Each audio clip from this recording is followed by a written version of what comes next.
E a localização desse templo ali, ele sempre foi no mesmo local? Isso daí é uma das coisas que hoje é um conflito, né? Mesmo tendo tudo isso que eu falei hoje, ainda seria um certo conflito você harmonizar esse tema. Porque quando você olha para a cidade de Jerusalém, você vê aquela, vou chamar de mesquita, né? A chamada mesquita de Omar, que tem a cúpula dourada. Ela foi construída em cima onde possivelmente ali estava a localização do templo antigo. Então, assim, ela não é uma mesquita, né? Ela é um monumento apenas. Então, assim, como você tira ela dali para reconstruir o terceiro templo? Claro que isso é um problema diplomático mundial, né? Então, só que o que acontece? Existe uma coisa que muita gente não está falando, e claro que não vai falar porque não é interessante falar isso. Mas, antes não se admitia o que eu vou dizer. Não, tem que ser no mesmo lugar, porque era ali que foi construído, tem que ser ali. Só que hoje já se admite a possibilidade. Com a sua vez de despertar. Você que acompanha esse canal está cansado de tanta censura? O que realmente está por trás do que as pessoas chamam de teoria da conspiração? No link do primeiro comentário fixado aqui embaixo tem um e-book que abrirá sua mente e revelará a verdade sobre quem realmente comanda o mundo. Clique agora no link que está no primeiro comentário fixado e saiba mais. O senhor também comentou comigo aqui antes, né, da gente iniciar, que existem algumas atualizações, né, sobre, principalmente agora em Israel, e gostaria que o senhor falasse um pouco do terceiro templo. O que o senhor tem de informação aí para passar pra gente? Então, coisas muito importantes acontecendo, né? Inclusive até a gente fez um novo vídeo também com esse tema, mas não sei se nós comentamos na outra vez, falamos sobre da possibilidade do templo ser reconstruído. Só que, assim, o templo, o primeiro foi o templo de Salomão, foi destruído pelos babilônicos, depois foi reconstruído por Zorobabel, né, com a permissão do grande imperador persa Ciro. Esse mesmo templo, que foi ali reconstruído por Zorobabel, na volta do cativeiro com Neemias e Esdras, foi terminada a construção tanto do templo quanto da cidade, né? E esse segundo templo, ele é o mesmo da época de Yeshua, lá do período do século I. Só que ele foi embelezado por Herodes. Então, esse segundo templo vai ser destruído por Roma, no ano 70. Então, desde lá para cá, a gente está 2000 anos sem templo, né? Então, o que acontece? A expectativa, o desejo, o anseio da construção do terceiro templo tem acompanhado o povo judeu todos esses 2 milênios. E agora a gente está muito mais perto de tudo isso acontecer. Na realidade, não falta mais nada para acontecer. Só falta uma permissão divina, porque para as condições já está tudo pronto. E eu vou dizer para vocês. Então, o Instituto do Templo, que foi um instituto criado para voltar a construir as coisas necessárias para um terceiro templo, ele já tem tudo pronto. Todas as peças, todos os vasos, os utensílios do templo, o menorá de ouro, a mesa dos pães da proposição, o véu que separa o santo dos santos, a arca da aliança, uma nova arca, né, uma réplica, caso a original não apareça, eles têm a réplica, a roupa sacerdotal, tudo conforme as descrições da Torá, tudo conforme as descrições que Deus deu, está tudo pronto, tudo pronto. E os sacerdotes, os filhos de Arão, da tribo de Levi, são centenas de sacerdotes. Famílias judias, descendentes de Arão, Kohanim, que mantiveram suas tradições familiares há milênios, mantendo-se casando ali entre sacerdotes, né? Mesmo sendo espalhado pelo mundo. Outros que teve uma mistura aqui ou ali, com os exames de DNA provando que tem o DNA de Arão, porque existe um mapeamento desse DNA. Então, assim, sacerdotes hoje, em grande número, estudando, treinando, fazendo treinamentos em Israel. Hoje existem ensaios em Israel sacrificando animais, ensaio não oficial. Então, assim, está tudo pronto. Só que, para que tudo isso tenha validade, você precisa de um cerimonial que era chamado sacrifício da vaca vermelha. Vocês já ouviram falar da pará de uma vaca vermelha. Essa vaca vermelha é uma vaca ruiva, né? Uma cor assim de marrom para vermelho. Só que ela não pode ter um pelo diferente, ela tem que ter todo o pelo ruivo, não pode ter preto nem branco, né? Ela tem que ter no mínimo 3 anos, né? Ela nunca pode ter levado sobre ela um jugo ou ter nenhum defeito, nenhum furo nela, tipo aqueles brincos que eles põem no gado para marcar, não pode. Então, hoje, nós tínhamos 5 vacas que foram trazidas do Texas, aqui dos Estados Unidos, para Israel, e plenamente adequadas para isso. Só que hoje, 2 foram desqualificadas, porque apareceu um pelo de outra cor, e temos 3 agora, 3 aptas para serem sacrificadas, e agora, no ano de 2025, agora, elas completam 3 anos. Então, esse ano está prometendo. Esse ano de 2025 está prometendo. Porque esse sacrifício pode acontecer esse ano. Estou dizendo que vai, estou dizendo que pode. No momento que elas fizerem 3 anos, isso já pode acontecer. Ah, tudo bem, mas para fazer esse sacrifício, você precisa de um sacerdote que esteja puro, que não tenha a impureza da morte. O que significa isso?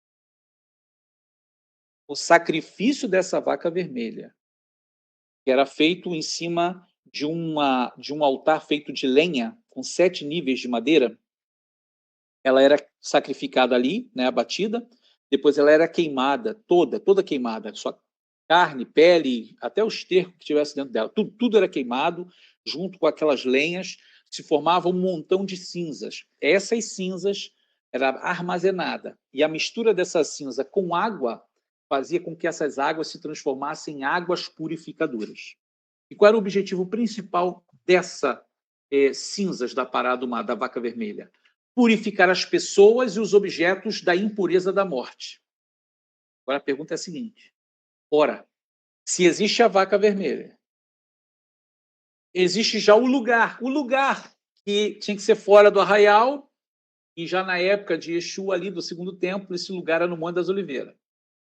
Ora, existe já o lugar, o terreno para ser feito. Uma organização judaica, que é o Vinei Yerushalayim, comprou esse lugar, tá? Para poder construir o altar ali, para poder fazer o sacrifício. Existe um lugar, existem as vacas vermelhas, e tudo está pronto do templo, mas está tudo impuro. Ora, não existe nenhum sacerdote hoje que esteja puro da morte, da impureza da morte. Por quê? Se todos nascem no hospital, o hospital já é considerado um lugar de impureza de morte. Porque no hospital morre gente, no hospital tem partes de corpo humano. Então, todo mundo que nasce hoje no mundo, ele acaba sendo contaminado ao nascer com a impureza da morte. Só que há dois sacerdotes em Israel que estão sendo mantidos pelo Instituto do Templo, que não nasceram em hospital, nunca tocaram em um cadáver humano, nem nada morto, são descendentes de Arão. Eles estão extremamente aptos para fazer o sacrifício da vaca vermelha. Então, veja, temos as vacas, temos o lugar, temos os sacerdotes em condição, aí as coisinhas que precisa para esse cerimonial, que é madeira de cedro, uma plantinha chamada isopo, uma lã vermelha, carmesim, daí as coisas mais simples que se arranja, que existe.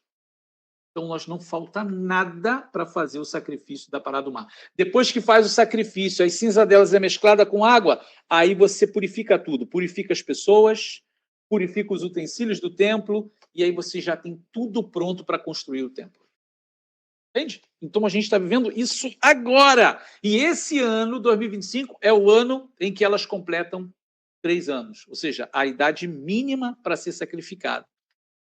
Então, querido, Ô Rabino, a questão da Arca da Aliança pela escritura sagrada, é permitido ter uma réplica dela? Ou tem que se encontrar a original? Se não tiver a original, você pode fazer uma réplica. Pode fazer uma réplica. Desde que respeite aquelas características que a original tinha. Fazer, né? Que é ignorar de ouro, a mesa dos pães, né? Todos esses utensílios que são os principais do santuário, né? Você tem o Santo dos Santos, que lá dentro ficava só a arca. Aí fora do Santo dos Santos, depois do véu, você tinha o castiçal, o menorá, você tinha a mesa dos pães e o altar de incenso. Se nenhuma dessas coisas aqui você encontra a original, você vai ter que fazer uma réplica para que haja um terceiro templo. Entendi. Assim como as pedras do primeiro foram destruídas, as pedras do segundo foram destruídas, você vai ter que construir um terceiro. Então você vai ter que construir os instrumentos. E a localização nesse templo, ele sempre foi no mesmo local? Isso daí é uma das coisas que hoje é um conflito, né? Mesmo tendo tudo isso que eu falei, hoje ainda seria um certo conflito você harmonizar esse tema. Porque quando você olha para a cidade de Jerusalém, você vê aquela, vou chamar de mesquita, né? Chamada Mesquita de Omar, que tem a cúpula dourada. Ela foi construída em cima onde possivelmente ali estava a localização do templo antigo. Então, assim, ela não é uma mesquita, né? Ela é um monumento apenas. Então, assim, como você tira ela dali para reconstruir o terceiro templo? Claro que isso é um problema diplomático mundial, né? Então, só que o que acontece? Existe uma coisa que muita gente não está falando, e claro que não vai falar, porque não é interessante falar isso. Mas, antes, não se admitia o que eu vou dizer. Não, tem que ser no mesmo lugar, porque era ali que foi construído, tem que ser ali. Só que hoje já se admite a possibilidade de não necessariamente ser no mesmo lugar, mas pode ser ao lado. Porque toda aquela esplanada, que hoje é chamada Esplanada das Mesquitas, nós chamamos em hebraico de Har Habayit, que é o Monte do Templo, aquilo tudo ali era o pico do Monte Moriá. Ele foi aplanado por Herodes. Então, não necessariamente aqui é o pico. Qualquer lugar pode ser o pico, porque ele foi aplanado. Certo? Então, pode ser aqui, pode ser ali, pode ser lá, vai continuar no mesmo lugar sagrado onde Deus exigiu que fosse construído. Então, assim, baseado em todas essas informações, a gente tem plenamente a possibilidade de traçarem um muro do lado da mesquita, do lado de cá fica a mesquita, do lado de lá constrói o templo. Isso é possível hoje. Só que as pessoas não estão falando sobre isso. Porque, volto a dizer, não é interessante tocar nesse tema, porque é um tema que provoca o mundo árabe. Entende? Você não vai ouvir falar muito. Eu digo informação vinda de Israel, lá de Israel mesmo. Você não vai ouvir falar muito. Você vai ver as pessoas falando fora, como eu estou falando aqui. Né? Mas de lá mesmo você não vai ouvir muito, porque isso provoca. Isso é um assunto diplomático. E o senhor acha que esse assunto diplomático ele vai ser resolvido com um possível anticristo, ou o senhor acha que vai ser bem antes dele levantar? Pois é. Pois é. Então, a gente precisa de um quadro de paz. E a gente está muito pertinho disso acontecer. A questão de Gaza foi uma grande provocação para isso acontecer. O que a gente está tendo agora? Nós estamos tendo países árabes que estão a favor de Israel, países árabes que já entraram nos acordos de Abraão e países que estão favoráveis a uma união árabe-israelense que traga paz, que traga prosperidade para o Oriente Médio. Isso, o que isso indica? Né? O que isso provoca? Provoca uma harmonia religiosa. O lugar sagrado do Islã, ao lado do lugar sagrado judaico, ao lado do lugar sagrado do cristão. As três religiões chamadas religiões monoteístas dentro de Jerusalém. Então, árabes defendem esse status de paz. Então, para ser construído um terceiro templo, isso tem que ser uma coisa bem viável, bem favorável nesse aspecto, entende? Desde que não toque, claro, na mesquita, porque é sagrada para todos os muçulmanos, quer seja radical ou não. Se você consegue manter aquele lugar sagrado deles, traça um muro e você tem o lugar sagrado judaico, do outro lado é o lugar sagrado dos cristãos.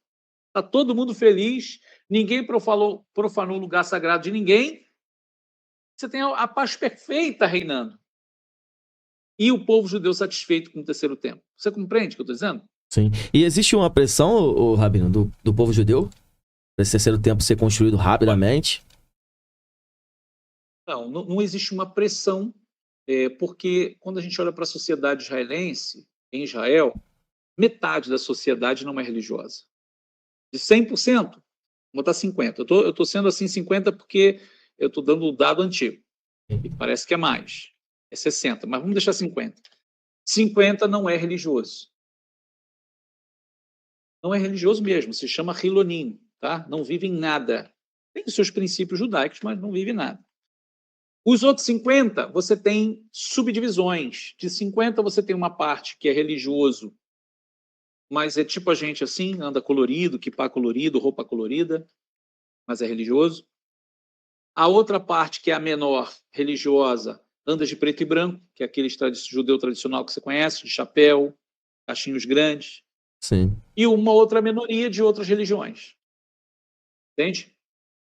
Não, vai diminuindo, né? Você tem uma outra minoria que é de judeus mais reformistas, né? Judeus mais liberais. São religiosos, mas bem liberais, né? E aí depois outras religiões. Então, pressão para que o templo seja erguido, você tem da parte mais religiosa, não de todos os grupos, mas de uma parte mais religiosa, que espera que isso aconteça. Inclusive, existem alguns membros do parlamento israelense, né, do Knesset, que fazem esse tipo de petição, esse tipo de pedido, estão lá sempre brigando para que isso aconteça, entende? Sempre buscando um favor do parlamento israelense para que isso aconteça, né? Então, assim, esse é o cenário do momento, né? Que a gente está vivendo aí em relação a Israel e em relação a essa, que seria não é uma pressão, mas é um desejo de uma camada religiosa em Israel. E agora estou falando de Israel, né? Porque, claro, judeus no mundo inteiro, você vai ter diversos dos religiosos do mundo inteiro que desejam que o templo seja erguido, né?